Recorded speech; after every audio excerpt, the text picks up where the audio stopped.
अस्सलाम वालेकुम फ्रेंड, मैं जा रही हूँ सब्जी लेना। आपको सब्जी वाले की शायद आवाज़ भी आ रही होगी। मैं हमेशा अम्मी के घर से सब्जियाँ मंगा लेती हूँ, पर मैंने आज यही आवाज़ लगा ली, मैं भैया तुम यही दे आओ मुझे। 10:30 हो रहा है। आज मैंने सोचा यही ले लो। हाँ नहीं बनाती हूँ। क्या क्या पहले दिखा दो सब्जियाँ। बैगन है, मशरूम लिया है, और क्या क्या है,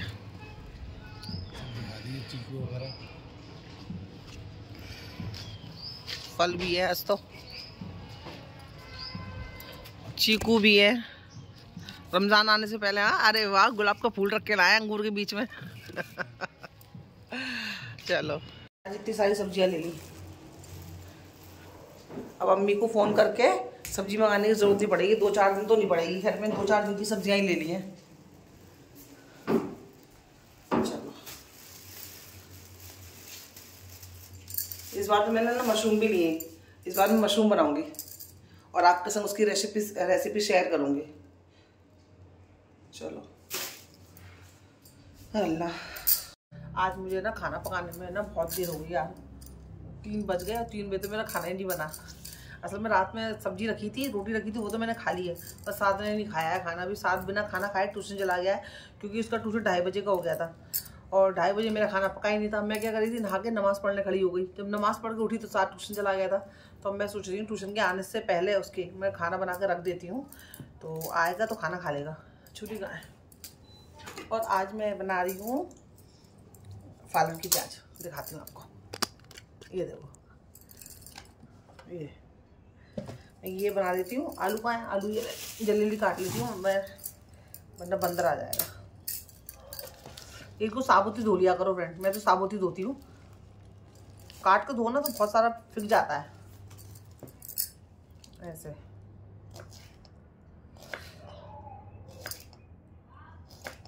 तो ये हाल जाता है, टाइम नहीं लगता सब बनने में, काटने पीटने में टाइम लगता है सब्जी में।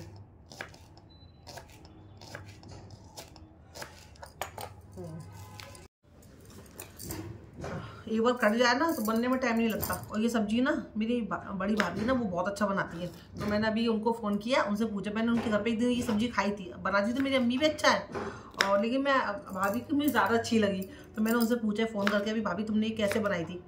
तो उन्होंने फिर जो बताया, मैं जिस तरीके से बनाई सेम तरीका है, बस हम लोग थोड़ा सा सुलवा कर देते थे आलू के इसके अंदर, और अम्मी भी मैं भी। लेकिन वो क्या करती है, बिना सुलवे के बनाती है, तो बहुत टेस्टी लग रही थी। तो फिर मैंने सोचा मैं भी वैसी बनाऊंगी।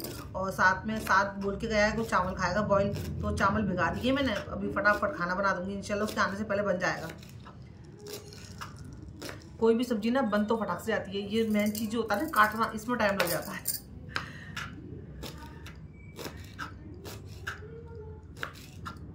ये कट जाएगी। पता नहीं क्यों आज मैं इतना लेट कैसे हो गया। बाहर बैठी हूँ, डर भी लग रहा है बंदर नहीं आ जाए, पर बाहर हवा अच्छी चल रही है। मैं ये बाहर बैठ कर सब्जी काटते हैं, लेकिन बंदर आ गया तो खींच के ले जाएगा, तो फटाफट मैं सब्जी काट लेती हूँ और फिर आपसे बहुत सारी बातें करती हूँ। और हाँ, अगर कोई सब्जी है आपको बनानी नहीं आती है, या आपको किसी की और के हाथ की ज़्यादा अच्छी लगती है, तो फ्रेंड पूछ लेना, हमें कोई बुराई नहीं है। बहुत से लोग क्या करते हैं, पूछने में सब शर्माते कि अरे हम उससे पूछेंगे कि वो बोलेगा अरे हमसे सबसे पूछ के बना रहे हो। कोई बुराई नहीं है इसमें फ्रेंड। जब आप नेट का यूज़ करते हैं, पूछते हैं ना उससे कि ये सब्ज़ी कैसे बनती है, गूगल पे जाते हैं, सर्च करते हैं यूट्यूब पे, तो अगर अपने घर में भी कोई भी इंसान है किसी के हाथ की कोई चीज़ अच्छी बनती है तो पूछ लेना चाहिए, इसमें कोई बुराई नहीं है। बहुत से लोगों को मैं देखी हूँ शर्माते हुए, अरे हम नहीं पूछ रहे, वो क्या सोचेगा। कोई कुछ नहीं सोचता, सब एक दूसरे से पूछते हैं, सबको एक दूसरे से। और पूछना भी चाहिए, चीज़ खराब होने से अच्छा है कि आप किसी से पूछ के बना लो। अगर आपको किसी की कोई चीज़ अच्छी लग रही है, बनाने तो आप ही वाले हो ना, तो बस सब एक दूसरे से पूछते हैं फ्रेंड, सब एक दूसरे से पूछ के ही सीखते हैं। अब मैंने अपनी अम्मी से सीखा है, मेरी अम्मी ने अपनी अम्मी से सीखा होगा, तो हमें जो चीज़ें जिससे अच्छी लगती है हम पूछ लिया करें, ठीक है। इसमें कोई शर्माने की बात नहीं है और ना ही कोई गलत बात है। और हाँ, एक सब्सक्राइबर ने पूछा है, अभी मैसेज किया था मुझे कि मेरी चूड़ियाँ अच्छी लग रही हैं उनको। थैंक यू, आपको मेरी चूड़ी अच्छी लग रही है। और ये चूड़ी मैंने कहाँ से ली है, ये चूड़ी मैंने यहीं पास की लोकल मार्केट से ली है। तो बस बता देती हूँ, ये चुंगी राजपुर चुंगी जो है, जहाँ मैं जाती रहती हूँ हमेशा, तो ये चूड़ी अक्सर कर मैं वहीं से खरीदती हूँ, क्योंकि वहाँ पे ना मेरी पसंद की चॉइस जो मेरी पसंद है, मेरी चॉइस की चीज़ मुझे मिल जाती है। तो मैं चूड़ियाँ ज़्यादातर ना वहीं से लेती हूँ। और थैंक यू, अगर आपको मेरी चूड़ी अच्छी लगी हो, अगर आप आसपास ही कहीं रहते होंगे आगरा के, तो आपको पता है चुंगी वहीं से मैंने चूड़ियाँ ली हैं, तो आप जाके लेके आ सकते हो। चलो पहले मैं सब्जी काट लेती हूँ फ्रेंड, मैं आपसे बात करूँगी ना तो बंदर भी आके सब्जी छीन के ले जाएगा। आज 4:30 बजे खाना खा रही हूँ मैं। ये अल्लाह,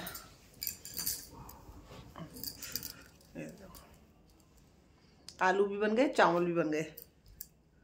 चलो, इस कमरे में मुझे लग रहा है ना बड़ा वाला बल्ब लगाना पड़ेगा, क्योंकि मुझे यहाँ बैठ के ना ब्लॉगिंग करने में अच्छा लगता है, लेकिन बस लाइट का थोड़ा सा मसला है, इसलिए मैं नीचे बैठ रही हूँ कि लाइट प्रॉपर आए। तो लाइट का इशू हो गया है घर में। अगर आपने शॉर्ट वीडियो देखा होगा तो पता चली गया होगा। ये आज ना पार्सल आया है मेरे पास, ये सोहेल ने भेजा है, साथ के अब्बा ने भेजा है मेरे लिए, तो मैंने सोचा चलो आपको दिखाती हूँ। शॉर्ट वीडियो तो मैंने बनाया पर लॉन्ग वीडियो में भी डाल रही हूँ मैं इसको। ये देखो कितना प्यारा बैग भेजा है, क्योंकि असल में इससे पहले जब सोहेल आए थे ना, सोहेल में बड़े वाले बैग लेके आए थे, वो भी अच्छे हैं, लेकिन मुझे ना इतना छोटा पर्स चाहिए ना एज ए डेली यूज़ के लिए, बुरखे के ऊपर डालने के लिए। तो उन्होंने मुझे जब ये दिखाया था ना, फोटो भेज दिया था, तो मुझे अच्छा लगा था, तो ये सोहेल ने भेजा। बहुत अच्छी क्वालिटी का है फ्रेंड, और मुझे ऐसा ही पर्स चाहिए था। उसके अंदर जो बड़ी चैन है ना, बड़ा वाला जो साइड का जो होता है जो पट्टा, वो भी है, पट्टा ही बोलते हैं, बेल्ट, वो ये रहा। जब मैं इसको यूज़ करूँगी ना, तब मैं सोच रही हूँ इसको ईद वाले दिन निकालूंगी फ्रेंड, क्योंकि ईद के दिन से अच्छा क्या दिन होगा, तो उस दिन निकालूंगी। ये आज ही आया है पार्सल। और हाँ, ये 2 वो भेजे, परफ्यूम भेजे, आता रहा है, इसको मैं अबाया के ऊपर लगा सकती हूँ। तो 2 भेजे, एक साथ ने रख लिया है और एक मैंने ले लिया है। आप बताएं कैसी स्मेल है इसकी, जब इसको खोलूंगी तब बताऊंगी कैसी है। फिलहाल तो इसको भी मैं अभी नहीं यूज़ करूंगी, ईद वाले दिन ही यूज़ करूंगी, क्योंकि और भी मेरे पास काफ़ी परफ्यूम जो खुले रखे हुए ना वो है। तो मैंने साथ को पहले ही बोल दिया, मैं साथ इसको खोलना नहीं, क्योंकि ऑलरेडी हमारे पास 3-4 जो परफ्यूम है खुले हुए हैं, नहीं पहले उनको खत्म करेंगे, फिर बाद में इनको खोलेंगे। देखो अभी तो हाँ बोल रहा है, पर मुझे पता है वो खोल लेगा, और तभी उसके अंदर सब्र नहीं है। और फ्रेंड परसों शब रात हो जाएगी, परसों शब रात मतलब 25 तारीख है, रात 25 तारीख की रात को ही जागना होता है। तो मुझे जो इन्फॉर्मेशन मिलती है ना, ऐसे जो सही मिलती है, मुझे लगता है आप तक आपको शेयर करनी चाहिए, आप तक पहुंचानी चाहिए। तो मुझे ऐसा लगता है जल्दी से ब्लॉगिंग मतलब ब्लॉग बनाऊं और मैं आपको शेयर कर दूं चीज़ें जो मुझे ठीक लगती हैं। और हम लोग क्या होता है ना फ्रेंड, जैसे सवेरे रात जब हमें पता नहीं था, बस हमें लगता था बस रात को जगेंगे, पंचायत कर लेते थे पहले शादी से पहले, और निफिल पढ़ ली, खा लिया पी लिया, चाय पी लिया, हो गई शब रात, दूसरे दिन रोजा रख लिया। लेकिन फिर जैसे जैसे वक्त बीतता गया, उम्र आती गई, समझ आती गई, और बहुत सारी चीज़ें दीनी तालीम में पता चलता गया, जैसे कि तो अब पता है फ्रेंड एक चीज़ क्या होती है कि हम लोग ना इस दिन क्या करते हैं, शब रात वाले दिन, उस दिन शाम में असर मगरिब के बीच ना बेरिया के पत्ते लाते हैं। बेरिया के पत्ते, सबके हाथों में बेरिया के पत्ते होंगे, और सब उससे गर्म पानी में डालेंगे या ऐसे नॉर्मल पानी में डालेंगे, फिर उससे नहाएंगे। तो ऐसा इन लोग की सोच होती है, जो मैं भी करती थी पहले से, लेकिन ये मुझे पता चला ये इससे कुछ मतलब नहीं है कि इससे गुनाह माफ हो जाएंगे बेरिया के पत्ते से नहाने से। फ्रेंड जो शब रात की जो रात होती है ना, वही अपने गुनाह की मग़फ़िरत की रात है। तो बेरिया के पत्तों से नहाने से इसका कोई लेना देना नहीं है। आप अगर बेरियों के पत्तों से नहीं भी नहाओगे ना, रात को सिर्फ अल्लाह के आगे आप रोगे, नमाज पढ़ोगे, जो अपनी नमाज कज़ा हो गई है नमाज कज़ा पढ़ोगे, कुरान पढ़ोगे, दुरूद शरीफ जितनी हो सकता है आपको दुरूद शरीफ पढ़नी है उस रात को, और अल्लाह से दुआ करनी है अपने गुनाहों की, अपनी मग़फ़िरत, जो अपने इतने सारे गुनाह किए होते हैं, क्योंकि उस रात का अपने आमे अमाल पेश होते हैं, अपनी ज़िंदगी का हिसाब किताब होता है। तो अल्लाह से रो रो के उस रात दुआ करते हैं कि अल्लाह मैंने जो भी ज़िंदगी में अब तक गुनाह किए उसको माफ़ कर दे, क्या पता अगले साल हमें शब रात नसीब हो या ना हो। तो अपने गुनाह की माफ़ी मांगते हैं कि जब अल्लाह के पास जाएं तो अपने गुनाह माफ़ हो जाएं। तो ये चीज़ की रात है, ये चीज़ करनी चाहिए। और हम लोग क्या करते हैं, फालतू चीज़ों में लग जाते हैं, बस घंटे 2 घंटे पढ़ाई करी, फिर बातें कर ली, पंचायत कर लिया, निफिल नमाज पढ़ ली। निफिल नहीं पढ़नी है आपको, कज़ा नमाज पढ़ ली। निफिल नमाज वो पढ़ता है जिसने अभी तक कभी नमाज कज़ा नहीं करी हो, उसके लिए निफिल का नमाज। हमारी ऑलरेडी इतनी सारी कज़ा नमाज है, तो हम उन सोचे हम वो करेंगे, कज़ा पढ़ें। क्योंकि लोगों को क्या होता है, लोगों को मैं भी उसमें ही शामिल थी, जो मुझे पहले पता नहीं था। हम लोग क्या करते हैं पता है, जो हमारी अड़ोसी पड़ोसी करते हुए आते हैं ना, हम उस चीज़ को फॉलो करने लगते हैं। जो भाई दादी नानी उन लोग को इतनी नॉलेज नहीं थी उस टाइम पे, वो जो करती आ रही है ना, फिर मेरी अम्मी ने, फिर मेरी मैं, हम लोग उस चीज़ को पकड़ कर चलते हैं। अच्छा इसने ऐसा कह दिया, अच्छा ऐसा है, अच्छा ऐसा करना होता है, तो मतलब इसने भी कह दिया उसकी भी सुन ली, इसने भी कह दिया उसकी भी सुन ली, और ये तहकीकात करते ही नहीं है कि ये सही कह रही है कि ये सही कह रही है, सही बात है भी या नहीं भी। कुरान है हमारे पास, हदीस है, इस्लाम है, आजकल तो मोबाइलों में नेट रहता है सबके में, मोबाइल पर जाके आप सरकार की जो उन्होंने जिस तरह से जिंदगी को गुजारा है, उनके रास्ते पर चलना। हम उनकी उम्मत है, हमें उनकी चीज़ों को, उनकी जिंदगी को फॉलो करना है। तो हम उनकी जिंदगी को फॉलो ना करते हुए अड़ोसी वैसा कह रहा है, पड़ोसी ये कह रहा है, 7 पत्ते डालने, असर मगरिब पे टाइम नहाना है तो गुनाह कम हो जाएंगे। ठीक है, आप ऐसा सोचते हो। कितनी सारी मुस्लिम कंट्रियां फ्रेंड ऐसी हैं, यहाँ पर बेरिया के पत्ते होते ही नहीं है, तो क्या उनके गुनाह माफ नहीं होते होंगे? कितनी सारी कंट्री ऐसी है फ्रेंड, यहाँ पे बर्फबारी होती है, इतनी ठंड पड़ती है, कितनी जगह ऐसी है कि मतलब यहाँ पे बेरिया के पत्ते क्या है उनको पता ही नहीं है, मिलते ही नहीं है। तो ये हिंदुस्तान में मिलते हैं तो मतलब हमारे गुनाह माफ होंगे। जो और कंट्री में, जो मुस्लिम कंट्री हैं और भी दूसरी कंट्री हैं जहाँ बेरिया के पत्ते नहीं होते, तो क्या उनके गुनाह माफ नहीं होंगे? हाँ, तो इसलिए बेरिया के पत्ते वत्तों के चक्कर में ना पड़ के नमाज, इबादत, जो अपनी कज़ा हो गई उसको पढ़नी है, कुरान की तिलावत करनी है, और जितना हो सकता है लंबे सजदे करो, जितना हो सकता है सजदे में सर झुकाओ, अल्लाह के देर तक झुकाओ, रो उसके आगे कि अल्लाह मैंने कितने को दिल दुखाया होगा अपनी बातों से, अब कितने लोगों को कब मैंने मतलब मेरी वजह से लोगों को बुरा लगा होगा, मैंने कितनों की नहीं क्या क्या कर गुनाह करे होंगे, अल्लाह मैंने तुझे नाराज़ किया होगा क्या किया है, क्योंकि हम लोग इतने हमसे गुनाह हो जाते हैं फ्रेंड आज के। लेकिन तब भी अल्लाह कहता है तू एक बार बोल के देख सच्चे दिल से, मैं तुझे माफ़ कर दूंगा। तो लेकिन लोग क्या करते हैं, वजीफों के चक्कर में पड़ जाते हैं। मैं ये वाला ब्लॉग आज इसलिए डाल रही हूँ, मैंने कि आज ही ब्लॉगिंग कर रही हूँ मैं, इंशाल्लाह सुबह डालूंगी, इसको सुबह डालूंगी, परसों हो जाएगी 25 तारीख। तो मैंने सोचा मेरे पास जितनी नॉलेज है, जो मेरे पास इस्लामी के तौर पे आप सरकार की जो जिस चीज़ों को हम लोग फॉलो करते हैं, उनकी ज़िंदगी को हम फॉलो करते हैं, उसको लेके मैं आपसे बात कर रही हूँ। मैं अब अड़ोसी पड़ोसी को मैं किसी की नहीं सुनती हूँ फ्रेंड। मैं जो इस्लाम, जो कुरान, जो मेरा हदीस कहता है, मैं उसको यह फॉलो करती हूँ। जो मेरे आप सरकार कह के गए हैं, जो उन्होंने अपनी ज़िंदगी बसर करी है, उन्होंने किस तरह से रातें गुजारी हैं, अब मैं सोचती हूँ हम उसको फॉलो करने की कोशिश करें, ना कि हमारी पड़ोसी क्या कह रही है, ये क्या कह रही है, मेरी अम्मी क्या कह रही है, मेरी नानी क्या कह के गई, मैं उनको फॉलो नहीं करती हूँ। मुझे पता है कि उन लोग को पहले ज़माने में लोगों के पास मतलब बहुत कम नॉलेज हुआ करती थी, वो लोग बस वैसी फालतू चीज़ों में रहते थे, क्योंकि इस्लाम बहुत कम उन लोगों को मालूम था। अभी हम लोग जब पढ़ लिख गए, हम लोग को इस्लाम बहुत सही बातें पता चल गई हैं, सही गलत पता चल गया, तो एक दूसरे को बताएं। और नहीं है तो आप कुरान खोलो, अपनी जो बस हदीस की किताबें होती हैं, इस्लामी किताबें होती हैं, अब उनको फॉलो करो। आप सरकार ने कैसी ज़िंदगी बसर करी, उस दिन क्या करते थे, क्या होता है क्या नहीं होता, आप उसको फॉलो करो। औरतें क्या करती हैं, वजीफे के चक्कर में पड़ जाती हैं, रात भर वजीफा खींचेंगी। अरे वो रात वजीफे खींचने की नहीं है, पता चला आपकी वजीफों में रात चलेगी, आपने तो माफ़ी मांगी ही नहीं। तो अल्लाह कहता है मुझसे मांगने के लिए और मुझसे माफ़ी मांगने के लिए, मुझसे बात करने के लिए तुम्हें किसी वजीफे की ज़रूरत नहीं है। सिर्फ तुम्हारा हाथ उठाना, तुम्हारे ज़ुबान से बोलना, तुम्हारे दिल में आना, वही मेरे लिए काफ़ी है। लोग वजीफ़ों के चक्कर में पूरी पूरी रात गुजार देते हैं, अच्छा इतनी बार ये पढ़ लेंगे और 100 दफ़े ये पढ़ना, 100 दफ़े ये पढ़ना, और इसमें रह गए। लेकिन 100 दफ़े पढ़ के जो भी आप पढ़ते हो उसके बाद आप दुआई तो मांगते हो ना। तो अल्लाह तो यूँ कहता है मुझसे तुम ऐसे ही मांगो, नमाज़ पढ़ो, मुझसे तुम ऐसी दुआ मांगो, मैं तो ऐसे ही कबूल करने वाला हूँ। मैं तो कहीं दुआ माफ़ी मांगने के लिए, तुम मुझसे माफ़ी मांगो, मैं तो तुम्हें माफ़ करने के लिए ही बैठा हूँ। लेकिन नहीं, हम इसने अच्छा ये वाली बोला है, अच्छा उसने ये सब बोल दिया, अच्छा तूने क्या, अच्छा ये भी करना है, उसने कहते में रात गुजर गई, बात खत्म। किसी को मत फॉलो करो। आप सरकार कहते थे कि जितना हो सकता है कसरत से दुरूद शरीफ पढ़ो।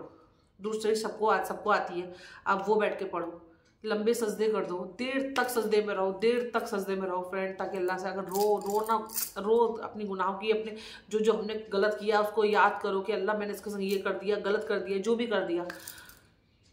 ये मगफरत की रात है, कोई वजीफों की रात नहीं है, बेरियों के पत्तों से कोई लेना देना नहीं है। आप बाकी आपको जो अच्छा लगता हो फ्रेंड आप वो करना। मुझे जो पता है मैं आपको शेयर कर रही हूँ कि आप भी ये सोचो, बहुत सारी कंट्रियों में ऐसा नहीं होते, वहाँ पे तो बेरियों के पत्तों से उसका कोई लेना देना नहीं है। आपको सिर्फ वजू करना है, नमाज पढ़नी है, दुरूद शरीफ पढ़नी है, और अपने लिए हाथ उठा के, भले से आप पूरी रात नहीं जग सकते हो, 2 घंटे जगो, 3 घंटे जगो, और ये हाथ माफ़ी के लिए मांगो। ये रात जो है वो माफ़ी मांगने के लिए है। समुंदर के झाग के बराबर भी अगर अपने गुनाह होंगे ना, सच्चे दिल से माफ़ी मांगने की रात है, माफ़ी मांगो। बाकी की किसी भी फालतू चीज़ों में ना पड़ो, इसलिए मैं आपको कह रही हूँ, इसने बोल दिया, उस पड़ोसी ने, ऊपर वाले ने, नीचे वाले ने, पहले माला दूल्हा माला सबको छोड़ दो, कुरान को लो, इस्लाम, हदीस, आप सरकार की जो बातें हैं उनको फॉलो करो। एक किस्सा सुनाती हूँ। आप सरकार के पास एक सहाबी गए, ठीक है, उन सहाबी ने आप सरकार के पास जाके बैठ गए, तो आप सरकार से बोलते हैं कि सरकार मेरे ना रोज़ी बहुत तंग हो गई है, बहुत तंग हो गई है, मैं क्या करूँ। तो आप सरकार ने पता है क्या कहा, सिर्फ ये कहा कि तुम बावजू रहा करो, बावजू रहने से तुम्हारी जो तकलीफ है, रोजी तंग हो रही है, वो ख़त्म हो जाएगी। और अगर यही चीज़ अगर तुम किसी हाफिज जी के पास जाते ना, किसी मौलाना के पास, कि हाफिज जी आप मेरे घर का रोजी रोटी ख़त्म हो रही है, मेरे घर की रोजी कम हो रही है, मेरे घर में खैर बरकत नहीं हो रही है, तो हाफिज जी क्या बोलते हैं, अच्छा तुम्हें ठीक है, तुम ना मगरिब के बाद आना, ईशा के बाद आना, तुम्हें 7 ताबीज़ दूंगा, 2 तकिए के नीचे रखना, 2 अपने आदमी को घोल के पिलाना, 2 अपने ऊपर रखना, तुमको इन बातों में उलझा के रखते। आप सरकार जो थे वो ज़िंदगी को बहुत आसान तरीके से बताते थे, ताकि वो लोग कर सकें, उसको फॉलो कर सकें, उसको अमल कर सकें। इस्लाम बहुत आसान है, लोगों ने उसको अपनी अपनी ज़रूरत के हिसाब से अब बहुत मुश्किल कर दे रहे हैं, लेकिन मुश्किल नहीं है, बहुत आसान है। आप सरकार ने क्या कहा, सिर्फ बावजू रहा करो, तुम्हारे घर में कभी भी रोज़ी की तंगी नहीं होगी। और लोग हाफिज जी अजान हो गई, फिर मैं इस बात को कंटिन्यू करूँगी, अजान हो गई, नमाज हो गई है मेरी, और यहाँ पर रोशनी अच्छी आती है, और दुपट्टा भी मैं कॉटन का उड़ती हूँ, वाला दुपट्टा उड़ो तो बार बार फिसलता है। अब तो नमाज पढ़ते समय हमेशा दुपट्टा चेंज कर लेती हूँ मैं। जो पुराने दुपट्टे होते हैं ना, वो दुपट्टे होते हैं वो अच्छे होते हैं। हाँ, मैं यही बोल रही थी कि अगर आप किसी हाफिज जी के पास जाओगे ना, हाफिज जी हमारे घर की रोजी तंग मतलब कम हो रही है, तंगी आ रही है घर के अंदर, तो वो आपको इतने ताबीज़ भी दे देंगे। और उसके बहुत से लोग तो हाफिज जी लोग तो पैसे भी लेते हैं, और बहुत से इशा के बाद आना, फिर आपको ताबीज़ भी देंगे, अपने आदमी को पिलाना, उनके पर्स में ये पर्चा रख देना, उनके तकिए के नीचे रख देना। तो वो ऐसे ऐसे अमल बताएंगे ना, जबकि इसकी कोई ज़रूरत ही नहीं है। आप सिर्फ कुछ मत करो, आप सिर्फ कुरान पढ़ो, उसको फॉलो करो, और ये छोटी छोटी चीज़ों को आप घर पे खुद कर सकते हो, आपको किसी की भी ज़रूरत नहीं है फ्रेंड। बस पता नहीं क्यों लोग इतना सब कुछ भटक जाते हैं, मैं भी उसमें से एक थी। अल्लाह बस धीरे धीरे बहुत चीज़, मतलब आप किसी के अपना माइंड है ना, उसको सही उस पर लगाओ तो आपको खुद ब खुद अकल आ जाएगी। मैं भी बहुत सब चीज़ों को शायद मैंने गलती करी होंगी कि लोग ये ऐसा बोल रहे हैं, ऐसा बोल रहे हैं, पर कहीं ना कहीं दिल में एक डाउट रहता था फ्रेंड, कि अरे यार ऐसा कैसे हो सकता है, ऐसा कैसे हो सकता है, बेरी के पेड़ तो दूसरी कंट्री में नहीं होंगे, तो वहाँ पे क्या गुनाह माफ़ नहीं होंगे। अल्लाह के यही बोलेगा तुम बेरी के पेड़ से नहाओ तो ही मैं तुम्हारे गुनाह माफ़ करूँगा। तो ये सब चीज़ों को मेरे को बहुत ज़्यादा मतलब थी तो सही, लेकिन चलो अभी वो क्लियर हो गई है, तो मैंने आपके संग शेयर कर दिया, क्योंकि मेरा फ़र्ज़ बनता है फ्रेंड कि जब भी हमें कोई अच्छी बात पता चले या सही हो तो उसको लोगों को बताना चाहिए। ये भी एक सदका होता है फ्रेंड, अच्छी बातें, हदीस की बातें शेयर करना। तो जो मुझे पता था तो मैंने आपको शेयर कर दिया, बाकी तो वो जो आपको ठीक लगता हो आप देख लेना। बस मैं क्या ही बोलूँगी, तो ये भी नहीं बोल सकती आप करना उस चीज़ को, क्योंकि वो भी गुनाह हो जाएगा मेरे ऊपर। गलत चीज़ों को अगर मैं आपको करने को बोलूँगी तो उसमें भी मैं गुनाह में दाखिल हो जाऊँगी। बस यही खुद रहो, वज़ू से रहो, वज़ू से खाना बनाओ, नमाज़ पढ़ो, कुछ ज़्यादा झमेले में मत पड़ो। अब तबीयत सबकी अच्छी बुरी सब होती है। आप सरकार भी बीमार पड़े थे, बहुत सारे नबी भी बीमार पड़े थे, तो ये बीमार होना, ये सब होना, ये सब नॉर्मल चीज़ हैं। घबराना नहीं चाहिए कि इसने ऐसा करा दिया, उसने ऐसा करा दिया, कोई कुछ नहीं कराता। हाँ, थोड़ी सी एक होती है, चलो अपनी घर की सैलरी, अपनी घर की बातें, हमारे शौहर कितना कमाते हैं, हमारा बेटा कितना कमाता है, ये बातें किसी के अगर शेयर नहीं करनी चाहिए, क्योंकि उसमें कुछ अच्छे लोग भी होते हैं, कुछ हसद वाले लोग भी होते हैं। तो कुछ बातों को अगर छुपा के रखी जाए तो ज़्यादा अच्छा है। कोई सोना लाए हो तो बस अपने घर वालों को 1-2 लोगों को दिखा दिया तो ठीक है, लेकिन बस यही है, थोड़ी सी चीज़ों को छुपा लो, जो कि गलती मैं भी कभी कर जाती थी, और लेकिन अभी नहीं करती हूँ इन चीज़ों को, कि मेरा शौहर कितने कमा रहा है, तेरे घर में कितनी पगार आ रही है। मैं बस वो थोड़ी सी ये चीज़ों को ख्याल रखो, ताकि कहते नहीं है अच्छे लोग भी हैं तो हसद वाली नज़र भी होती है, बस उनसे बचो। बाकी तो ये नमाज़ पढ़ो, आयतुल कुर्सी पढ़ो, किसी बॉडी गार्ड की ज़रूरत नहीं है। आयतुल कुर्सी घर से पढ़ के निकलोगे ना फ्रेंड्स, 70 फरिश्ते अपने संग चलते हैं। फरिश्तों से अच्छा बॉडीगार्ड किसको मिलेगा, जो हमें अल्लाह ताला ने हमें दिया है, जो अल्लाह ताला ने हमें दिया है। जो घर से बाहर निकलो तो आयतुल कुर्सी पढ़ लो, इसकी बॉडीगार्ड वो बॉडीगार्ड किसी की जरूरत नहीं पड़ती है। आयतुल कुर्सी पढ़ने पर अल्लाह ने खुद में खुद अपने बॉडीगार्ड हमारे पास भेज दिए हैं, तो क्या ही चाहिए, और क्या चाहिए ये बताओ। अल्लाह ने तो इतनी सारी अपनी ज़रूरतों को पूरा करने की सही चीज़ें अपने पास रख दी हैं। जब वज़ू करके सोते हैं तो एक फरिश्ता भी अपने पास बैठा रहता है, जो अपने लिए दुआ करता है जब अपन पूरी रात सोते हैं। तो बस यही है फ्रेंड, मैं बहुत सारी बातें करूँगी आपसे, आप बोलोगे क्या ये मुल्लानी बन रही है, ये बन रही है। बस देखो, ये चीज़ मुझे पता थी तो मैंने आपके संग शेयर कर दी, बाकी तो बस आप देख लो, आपको जो अच्छा लगता हो। लेकिन सही करो, किसी की बातों में नहीं आओ, बस यही कहना चाहती हूँ। ये ब्लॉग यहीं खत्म करूँगी, छोटा सा ब्लॉग है इसलिए डाला है मैंने, क्योंकि परसों की शब रात है, तो मेरा ये ब्लॉग कल जाना ज़रूरी है। बाद में पहुँचाती है या बाद में आता है, हो सकता है कितने सारे लोगों को शायद मेरी बात समझ में आ जाए, तो वो उस हिसाब से चले। बाकी आपके पास कुरान है, आप उसको फॉलो करो, अल्लाह ने किताब दी है आपको, आप उसको पढ़ के फॉलो करो, ठीक है। बस अल्लाह हाफिज़, अल्लाह हाफिज़।